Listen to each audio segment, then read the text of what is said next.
This isn't a campfire ghost story. This story was told to me by my brother, who swears it's true. I'm sure it could be adapted into campfire story. A couple years ago, my brother and his friends took 2 handcrafted road dinghies up the wild western coast of Vancouver Island. It's a place of extreme weather, gorgeous beaches, and bountiful wildlife. Their plan was to explore the various small little inlets and islands that dot the western coast and use as much from the wilderness as they could. They would fish for much of their meals, make fires from the drift food, and use the boats and a tarp for shelter. They woke early the next morning and headed out into the water, one person rowing the other fishing. They caught a salmon and continued on their journey, passing seals, otters, and plenty of birds. The second night passed equally uneventfully. More spectacular sunsets, lovely beaches. The sky was a little cloudier, and they fell asleep with rain gently tapping away at their tarp. The next day, the weather had gotten a little windier. All the same, they headed back into the waves. They had less luck with the fishing this day, but were content to row their way up the coast. As the afternoon started to get late, they started making their way up the channel. The waves had increased in size, and coming into a sheltered bay with a long beach, they found themselves working hard to ride the surf in. Huge waves crashed into the beach, and they had to be careful not to get swept into rocks or turn perpendicular to the waves and risk a capsize. My brother was the first ashore. The moment his feet hit the sand, he felt uneasy. Not any specific reason for it. He just felt uncomfortable. They hauled the boats onto the shore, and while 2 of the boys went to make a fire, the other 2 started trying to set up their shelter. The winds were dying down, but it was a cool night and darkness was falling. On previous days when they got to camp, it would chatting, jokes, and friendly ribbing as they went about their tasks. But everyone was quiet, visible ill at ease. Finally, someone broke the silence and asked, "Does something feel a little off to you? Right? This place just feels real creepy." Something felt just wrong and uncomfortable, but no one could suggest why. They briefly considered switching sites, but it was late, dark, and they were tired. So they went back to making do with what they had. My brother went off in search of some stout logs to use as poles for the shelter, when he heard something moving in long grass and salal bushes beyond the beach. It sounded small, like a large rodent, maybe a small otter. He would have ignored it, but the uneasiness made him jumpy. He grabbed a stick as a weapon, but felt immediately silly and put it back down. He found a good pole and turned to head back towards the rest of the group when the bushes and grass all shook. It sounded like something heavier was moving about, like a deer. But it was off. There wasn't any sound of feet or steps. There was no snapping of branches or sticks. He looked about and saw nothing. Uneasiness was growing. He hustled back to the guys but didn't mention the rustling. Grabbing a few cans of food from the boat, he turned around and suddenly there was a flurry of movement that shook the grasses closer to the camp. Everyone jumped up, cast their lights about trying to find the source, but it was in vain.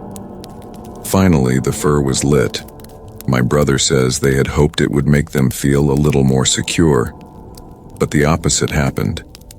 Seconds after the fire was lit, a whole section of the grasses and bushes began to shake. This time it was much larger. Still no footsteps, but the rustling was big. Fearing a bear, they all grabbed sticks and rocks and shouted into the darkness. The grass just rustled, shook and swayed, then died down. They immediately decided they didn't want to be there anymore, even if it was dark. Despite the darkness, the challenging surf, they would finish their dinner and get the heck out of there. The 2 boys working on the shelter immediately set about dismantling it. The fire was sputtering, growing in size, and they tried to get the pots to sit properly on it, but found themselves thinking more of growing darkness around them and the deep sense of disturbance none of them could shake. Then the rustling returned, wider than before, as if a whole 100-meter section of grass and bushes and trees just beyond the light were being shaken forcefully. They jumped up, casting their lights about, seeing no silhouettes, just grass, heaving back and forth. They yelled, trying to scare off whatever it was, animals or people, but the rustling kept up. The tempo began to increase, and it spread, slowly edging further and further in either direction around the beach. Soon, they were surrounded by swaying, rustling vegetation with their backs to the sea. Louder and louder the sounds grew, until it was a crashing crescendo. The plants slamming back and forth viciously, even the trees joined in, crashing up and down, backward and forwards. They couldn't hear themselves think. The cacophony drowned out the sound of the crashing waves. They didn't discuss it. They just all ran for the boats, tossed their gear inside, and ran them to the water, hopping in and charging into the surf, their dinner uneaten. One of them got bowled over by a wave as he pushed the boat, tumbling in the water he right himself, and dashed back, his partner hauling him in. They rowed as hard as they could out of the waves. As they got past the surf, the crashing trees, bushes, and grass came to a halt. The only sound that remained was the waves. As they drifted there, catching their breath, they looked back to their beach. My brother says he imagined a figure, though he thinks it's a false memory, or his imagination turning shadows into something more sinister. But each boy saw, as they looked back, the fire suddenly extinguish. They rode through the night. Too much adrenaline and fear in them to sleep. They canceled the trip and headed back to their start point, arriving exhausted and relieved. My brother said the whole time he was on the island, he felt like he was trespassing, and very much not welcome. He also says that he makes no assumptions about what it was. I asked him about it being the wind, and he says it was too consistent to be wind, and he watched trees move inconsistent with how wind moves trees, but acknowledges he was so stressed he might have not noticed it.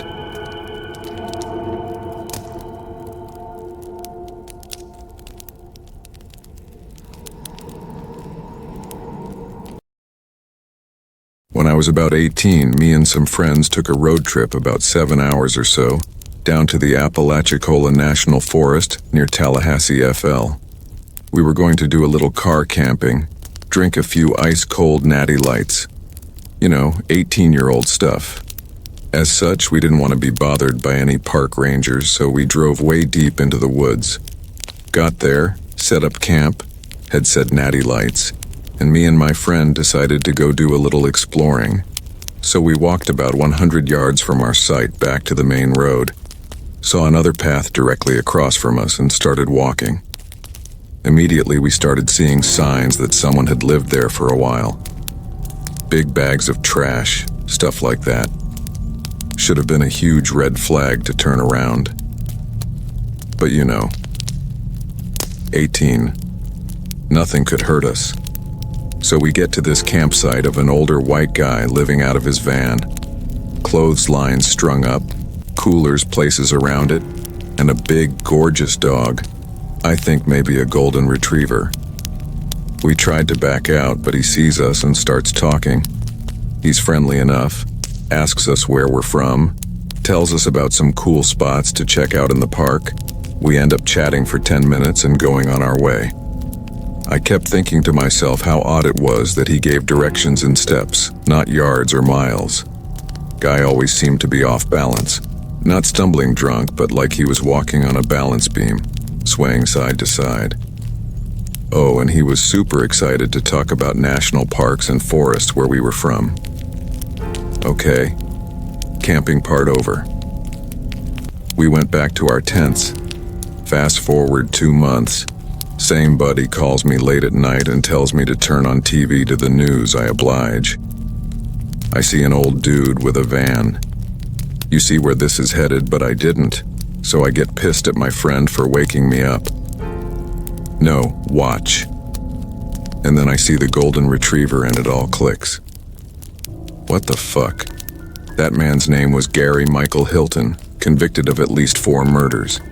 He kidnapped and murdered a girl on Blood MTNGA, an older couple in the Pisgah NC, and a girl in the Apalachicola at that campsite not long after we left. Yes, the very same places he had been talking to us about. Obviously, we call the cops. They put us in touch with the FBI, F is for Florida, and we get flown down to take investigators to the campsite. Point out every spot we saw anything, tell them exactly what he told us, and show them the places he described to us. I didn't find out until after the trial, but apparently they found what appear to be partially destroyed human finger bones in an area near the site. Had to fly down again to testify.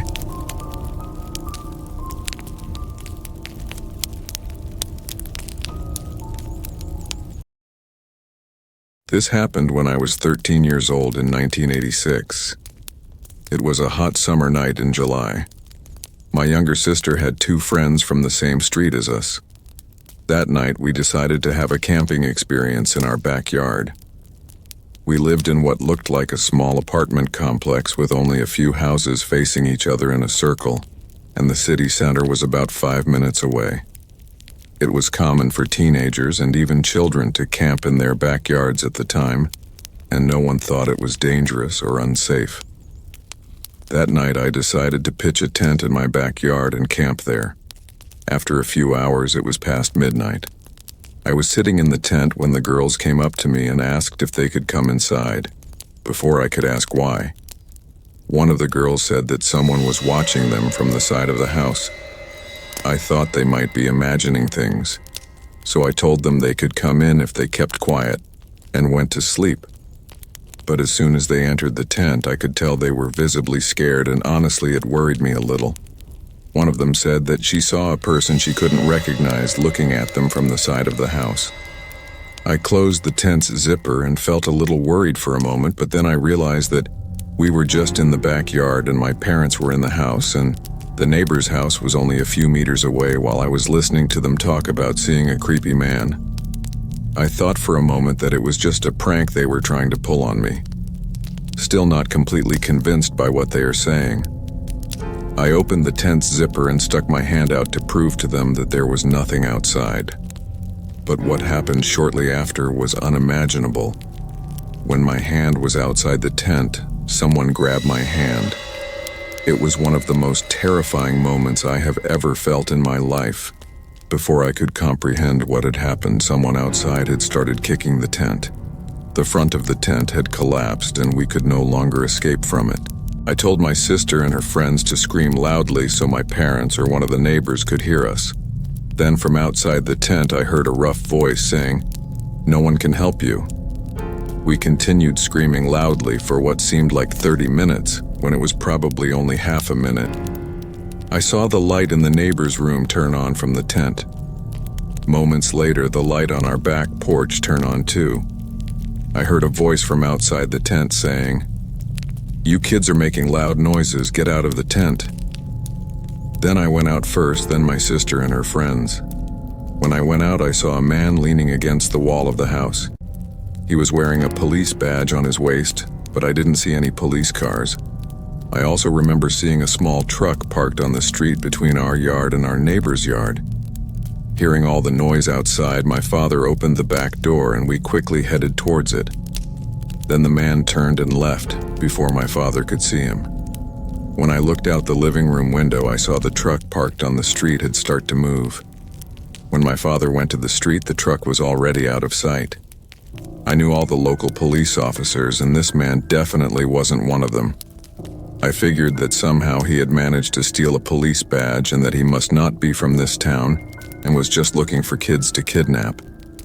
The whole thing was creepy, but it could have been much worse.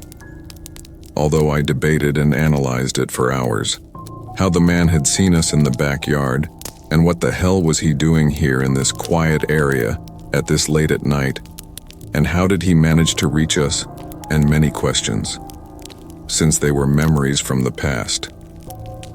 I don't want to bother myself with them, but that moment, when that man grabbed my hand, the horror I felt at that moment, is something I still remember to this day.